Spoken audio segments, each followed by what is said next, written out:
வணக்கம். இன்றைக்கி நம்ம ஸ்வீட் வைப்ஸில் என்ன பார்க்க போகிறோன்னா நெல்லிக்காய் சூப் பண்ண போகிறோம். நெல்லிக்காயில் நிறைய பெனிஃபிட்ஸ் இருக்குது. அதை பற்றி அது எல்லாருக்கும் தெரியும். அது விட்டமின் சி நிறையா இருக்குது. இதில் நம்ம நல்ல சத்தான நெல்லிக்காய் சூப்பு ரெடி பண்ணலாம். இப்போ இந்த நெல்லிக்காவெலாம் எடுத்து நான் 4 வகையில் எடுத்துன்னு வந்துடுறேன். பொடி பொடியாக நறுக்கி எடுத்துன்னு வந்துடுறேன். இதில் நெல்லிக்காய் வகுந்துட்டு வந்துட்டேன். இப்போ பொடி பொடியாக நறுக்கின்னு வந்துட்டேன். இதில் நம்ம என்னென்னலாம் சேர்க்க போகிறோம்னாக்க, இதில் துவரம்பருப்பு வச்சுருக்கேன் நான் 1 ஸ்பூனு. இது எதுக்கு வச்சுருக்கேன்னா, இந்த நெல்லிக்காயில் ஒரு துவர்ப்பு இருக்கும் இல்லையா, இதை சூப்பு சாப்பிடும்போது இந்த துவரம்பருப்பு ஆட் பண்ணால் அது கரெக்டாக சரியாக இருக்கும். அந்த துவர்ப்பு இல்லாமல் கொஞ்சம் நல்லாயிருக்கும், சாப்பிட நல்லா டேஸ்ட்டாக இருக்கும். அதுக்கப்புறம் மிளகு ஒரு 1/2 ஸ்பூன் போட்டிருக்கேன். ஜீரகம் ஒரு 1/2 ஸ்பூன், 1 பச்சை மிளகாய், கறி லீவ்ஸு, பூண்டு ஒரு 4 பல், அப்புறம் கொத்தமல்லி, இது எல்லாம் போட்டு அரைச்சின்னு வந்துடலாம். ஃபஸ்ட்டு உப்பு போட்டிருக்கேன். இதெல்லாம் போட்டு அரைச்சின்னு வந்துடுறேன்.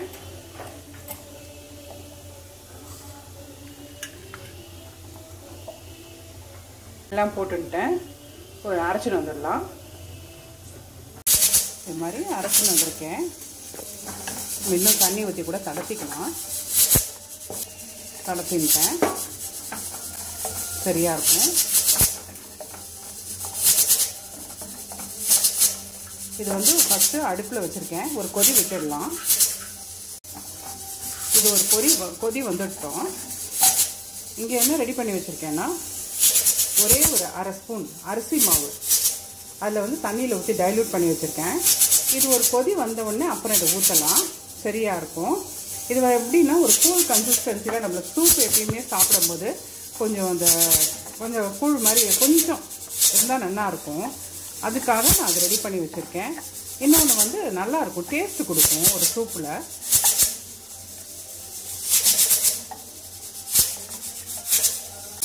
கேரட் பொரியலுக்கு நறுக்கியிருந்தேன், அதையும் இதில் போட்டுடுறேன். நல்லாயிருக்கும் சாப்பிடும்போது. ஒரு கொதி வரட்டும், நல்லாயிருக்கும்.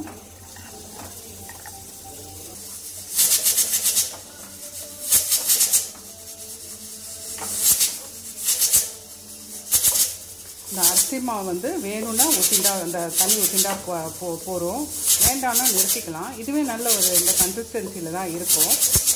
எனக்கு அந்த பைண்டிங் பிடிக்கும், அதனால நான் போட்டுக்கிறேன். அரிசி மாவு இல்லாமல் அந்த கரைச்சி ஊற்றிக்காமல் இது வேணும்னு கூட இப்படியே கூட சாப்பிடலாம். இதுவே நல்லாயிருக்கும். எனக்கு இந்த பைண்டிங் பிடிக்கும், அதனால நான் அதை போட்டுக்கிறேன். இப்போ நான் ஊற்றிக்க போகிறேன். ஒரு 1/2 ஸ்பூன் அரிசி மாவு தண்ணியில் ஊற்றி கலந்துருந்தேன், கரைச்சி வச்சுருந்தேன். இதில் ஊற்றிக்க போகிறேன். இது அவாவா விருப்பம்தான். தண்ணி தான் ஊற்றிக்கிறேன். இது கொஞ்சம் அரிசி மாவு ஊற்றினோடனே கொஞ்சம் திக்காகும், அதனால நான் கொஞ்சம் தண்ணி ஊற்றினேன். இன்னும் கொஞ்சம் தண்ணி ஆட் பண்ணிட்டேன். நெல்லிக்காய் சூப் ரெடி ஆகிட்டுருக்கு. ரெடி ஆகிடுது. கொதி வந்துச்சு சூப்பு. நிறுத்திடலாம் அடுப்பை, சரியாக இருக்கும் சர்வ் பண்ணுறதுக்கு. இப்போ ஆஃப் பண்ணிடுறேன்.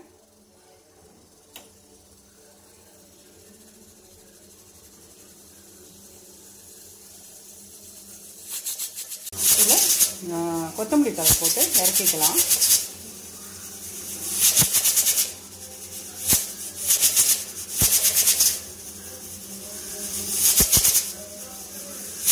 நெல்லிக்காய் சூப் சர்வ் பண்ணிடலாம்.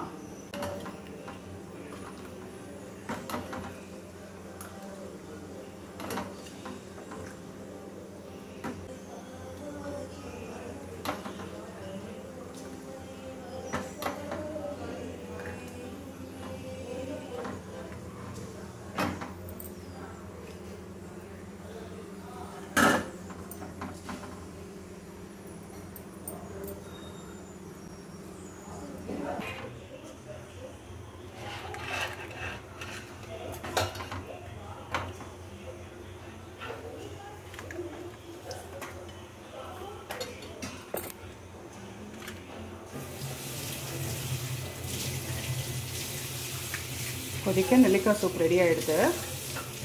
உங்களுக்கு இந்த வீடியோ பிடிச்சிருந்ததுன்னா ஒரு லைக் பண்ணுங்க, ஷேர் பண்ணுங்க, சப்ஸ்கிரைப் பண்ணுங்க, கமெண்ட் பண்ணுங்க. நன்றி, வணக்கம்.